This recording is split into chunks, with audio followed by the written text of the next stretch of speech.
Leaving Peace in Order. This is a step-by-step guide to getting your affairs in order. And I wrote this book. It actually came out in November of 2014. Yes. Yeah, so it was a year ago last year. And I was inspired to write this book after my mom passed. She went home to be with the Lord in October of 2012.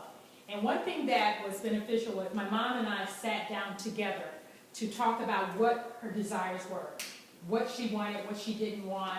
And we literally created a binder that housed all of her important documents and pertinent information in the binder. And I even created forms that I filled out for her. And when I had to handle her affairs, it was so easy for me. Even though it was difficult to deal with the loss and the grief aspect, the easy part was knowing that I was honoring my mom's wishes, and because she had everything in order.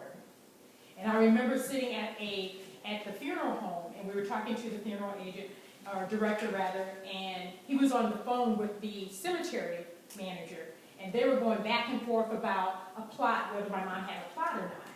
And I remember, looking at my husband, and I said, "Doug, can you go to the car and get my mom's binder?"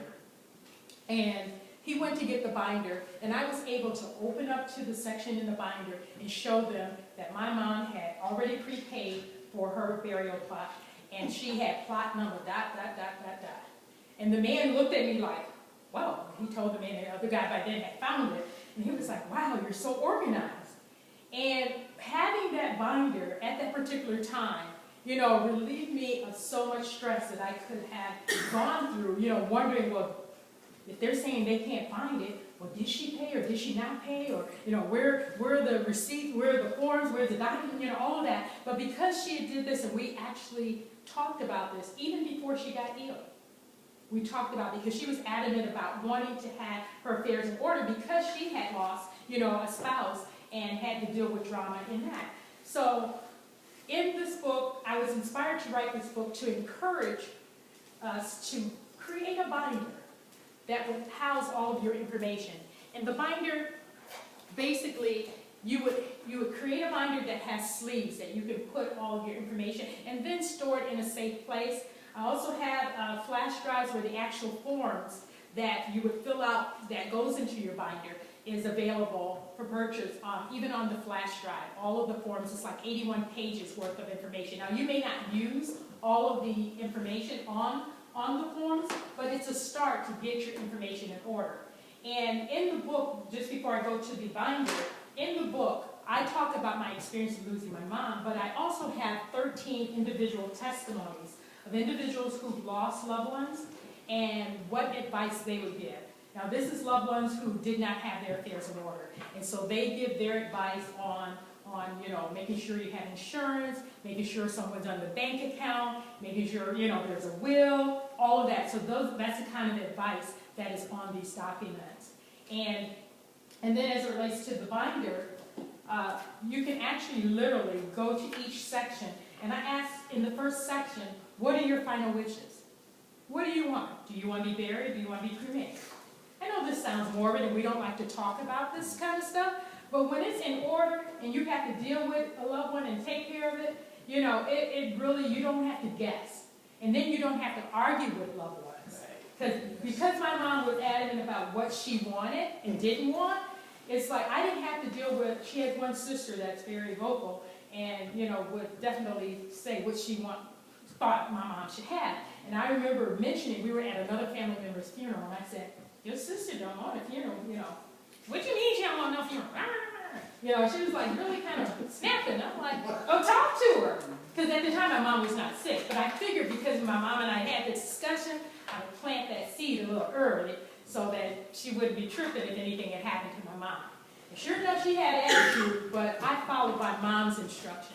And things just went really, really smoothly. My mom did not want a funeral, so we just had a simple memorial right there at the grave area, in the chapel there, and it just went smoothly. But I'm an only child. My mom raised my cousin, so I didn't have to kind of argue with siblings or what have you. But if you can get this information documented ahead of time, it will save a lot of headache. encourage you to fill out is your personal information. So that's information like your passport numbers, your driver's license numbers, your social security numbers, all of that information. Put it down in the document. Because if something happens to you, you end up in the hospital and somebody needs to have access to the information, they can go to the binder and take care of your affairs. The next section is your family history. You can use this information to not only document your family history, but you can share it with your children. You know, this was great-great-grandma, grandma, so-and-so. So it's a good historical place to put that type of information. The next section is your medical history. This was really good, the area that I used quite a bit when my mom was ill. I had a list of all of her doctors. I had a list of what her, what she was going through as it relates to her health. But I also had a list of all of her medication. Because every time you go to the emergency room, they're going to ask you for a list of medication. And so I had the dosage, everything was documented because we sat down and we prepared that information. The next section is employment history. I put that in here because you may have worked at various places and you may have like 401ks that you may not have transferred over, or have money pensions somewhere else. And if their family member doesn't, yeah. If that is the case, I'd love to talk to you today so we can get that money, earn money for you. Exactly. Yeah. And not leave it just sitting there with that company. It doesn't earn money if it's sitting there. Right. They're making money, not you. Right. So definitely list your employment history so that if a family member needs to go and find out, whether there's any money there, or even your current employer. Make sure that information is current and that you document it in your binder. Employee benefits, that's another key thing. We need to know what your spouse or whomever, someone needs to know what type of benefits that you get on your job. So if, do you get life insurance on your job? Do you get disability insurance on your job? Is that enough? If it's not, you have to talk to Mrs. Second. The next section is your personal financial information. That's the information where you put your banking information. And you would document all your banking information, bank accounts, passwords, all of that. And you think, well, why? This book has a lot of information in there. You're responsible for storing this in a safe place and only giving someone trustworthy access to it. Because identity theft is real. But, don't let that stop you from creating a binder and having your information there. One of the stories in the book is my cousin actually, 33, passed away. And her parents had life insurance on her since she was a little girl, like Cedric said. However, she was 33, she had her own banking, had all her own, affairs or what have you. They had a hard time accessing her banking information. She didn't have anyone as a beneficiary on her accounts and stuff. So as a young person, a lot of young people don't think about that. It's like, how old are you in about 40? Oh, 40 already. Monica used to be one of my little girls in my youth group. But even in that age, or even younger, if young people have their own bank accounts, it is vitally important that someone knows that account information is somewhat, or even that they designate someone as a beneficiary on their accounts. The next section I have on here, your creditor information.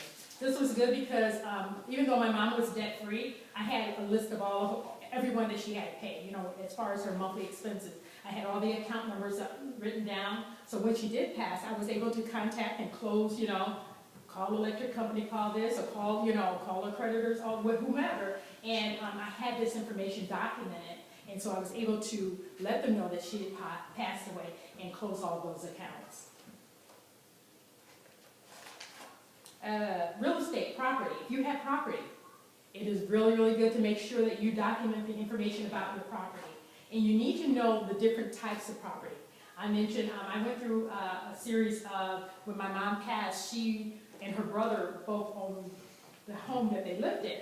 And her brother got married to this lady who claimed that we were stealing from him. And that, my mom's brother is kind of slow. And so she was claiming that we did not let him know that he owned property. And so she she took him to the courthouse, got a copy of the deed, and, you know, went through all of this drama of trying to make my mom sell her house so that she could buy him out and, you know, give him his half of money. And so we went through that, and the Lord is so good. The housing market kind of fell during that time, so my mom was able to stay in her home until she passed away. Now, needless to say, when my mom passed, of course, they contacted me, or she contacted me right away and wanted me to get all of my mom's stuff out of her house. Literally 14 days after my mom passed, I had to have everything out of her home. So I followed suit because my thinking was, well, now the property belongs to my uncle. So, you know, I'm going to get everything out and, you know, follow peace with all men. So a few months later, though, they contact me. They're trying to refinance, and they can't. Because my mom and my uncle were not joint tenants. They were tenants in common. Meaning that 50-50. So half of my mom's property belonged to me.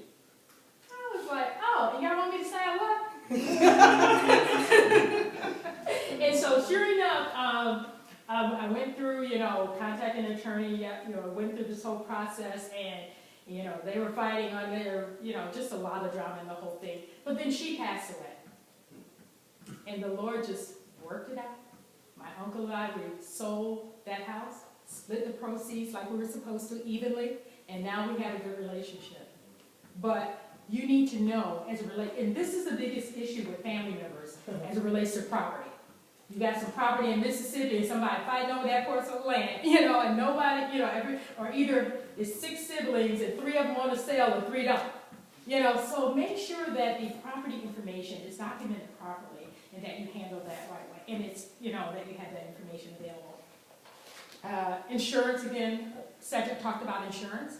Make sure you have all the desired insurance that is needed. You know, we talk about making sure you have mortgage insurance or rental insurance. Make sure you have your medical insurance, your auto insurance, your disability insurance, all of those insurances, and then make sure you list those policies, policy numbers, the agents in this binder so that they are easily contacted. Retirement information.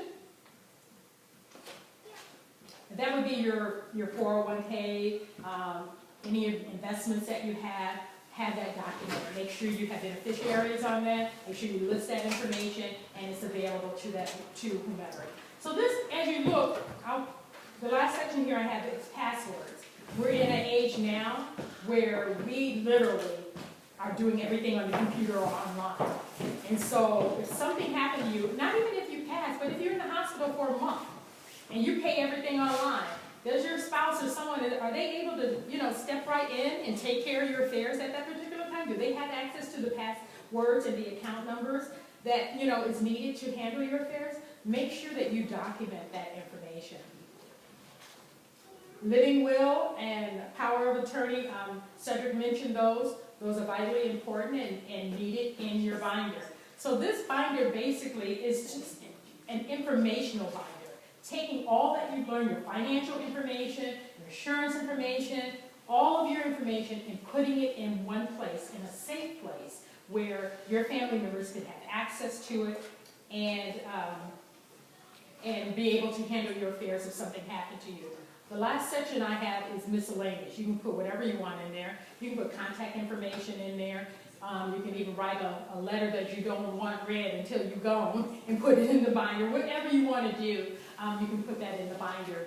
But I encourage you definitely to get the book, and many of you have the book, but get the book and really read the stories in here. And the book also, the latter part of the book, are actually steps to just reiterating what you need to do for each section of these 13 sections in the book, that things that you need to gather, record, and store. And like I mentioned, if you like, these forms are on my website, but they're also, I have them available on the flash drive, which are available for purchase here today. But you can also get this information. I believe that's it. Any questions on the leaving peace and order aspect? Or comments?